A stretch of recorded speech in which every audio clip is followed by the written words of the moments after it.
Come, have a seat in the Skald circle, and hear the tale of the Death Bree, as told by Mynogan. Before we begin our tale, did you know that we release new stories for free every week on Wednesdays? Be certain to subscribe to us on Apple Podcasts, Google Play Music, Spotify, Podbean, or whatever your favorite podcast app is. That way, you'll never miss out when we release free bonus stories on other days of the week. Never forget, visit thescaldcircle.com to stay up to date with all of our current happenings, and to also visit our story archive, sorted by origin and region. Now then, this begins the tale of the Death Bree. There was once a woman who lived in the Campdellmore of Strathaven, whose cattle were seized with a murrain, or some such fell disease, which ravaged the neighbourhood at the time, carrying off great numbers of them daily. All the forlorn fires and hallowed waters failed of their customary effects, and she was, at length, told by the wise people, whom she consulted with on the occasion, that it was evidently the effect of some infernal agency, the power of which could not be destroyed by any other means than the never-failing specific, the juice of a dead head from the churchyard.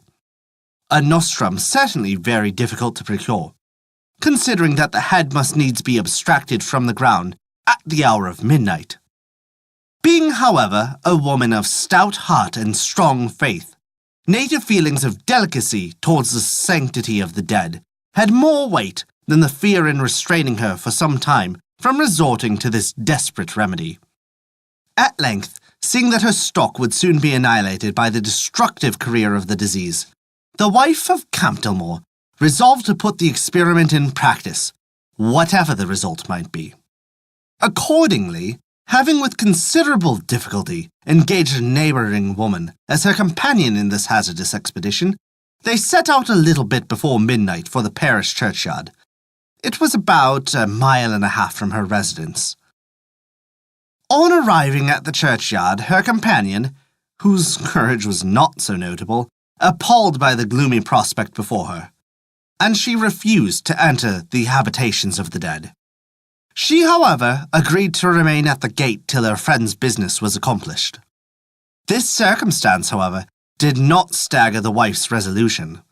She, with the greatest coolness and intrepidity, proceeded towards what she supposed was an old grave, took down her spade, and commenced her operations. After a good deal of toil, she arrived at the object of her labour. Raising the first head, or rather skull that came in her way, she was about to make it her own property, when a hollow, wild voice exclaimed, "This is my head! Let it alone!" Not wishing to dispute the claimant's title to his head, and supposing she could be otherwise provided, she very good-naturedly returned it and took up another. "This is my father's head!" bellowed the same voice. Wishing, if possible, to avoid disputes, the wife of Campdellmore took up another head, when the same voice instantly started to claim it as his grandfather's head. "Well," replied the wife, nettled at her disappointments, "although it were your grandmother's head, you shan't get it till I am done with it." "What do you say, you limmer?" says the ghost, starting up in his awry habiliments. "What do you say, you limmer?" repeated he in great rage. "By the great oath, you had better leave my grandfather's head." Upon matters coming to this length, the wily wife of Campdellmore thought it proper to assume a more conciliatory aspect. Telling the claimant the whole particulars of the predicament in which she was placed, she promised faithfully that if his honour would only allow her to carry off his grandfather's skull, or head, in a peaceable manner, she would restore it again when done with. Here, after some communing, they came to an understanding, and she was allowed to take the head along with her, on condition that she should restore it before cock-crowing, under the heaviest penalties. On coming out of the churchyard and looking for her companion, she had the mortification to find her without a mouthful of breath in her body.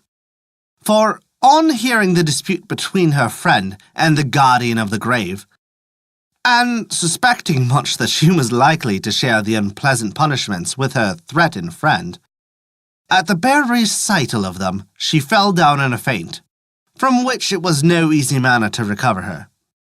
This proved no small inconvenience to Camptamore's wife, as there were not above 2 hours to elapse ere had she to return the head according to her terms of the agreement.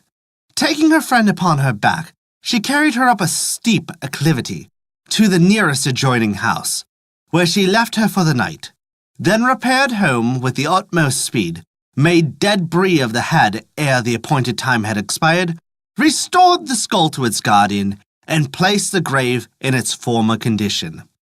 It is needless to add that, as a reward for her exemplary courage, the Bree had its desired effect. The cattle speedily recovered, and so long as she retained any of it, all sorts of diseases were of short duration. And that is the tale of the Death Bree. Thank you for listening to our story. If you enjoyed it, please take a look at our Patreon page to learn how you can earn greater rewards while also supporting us. We appreciate even the smallest of contributions, as they allow us to continue to release new stories every week for free on Wednesdays, and also provide you with bonus stories for your listening pleasure. Visit us at thescaldcircle.com to view our story archive, sorted by origin and region, and to stay up to date with all of our current developments. Once again, thank you for listening to our story.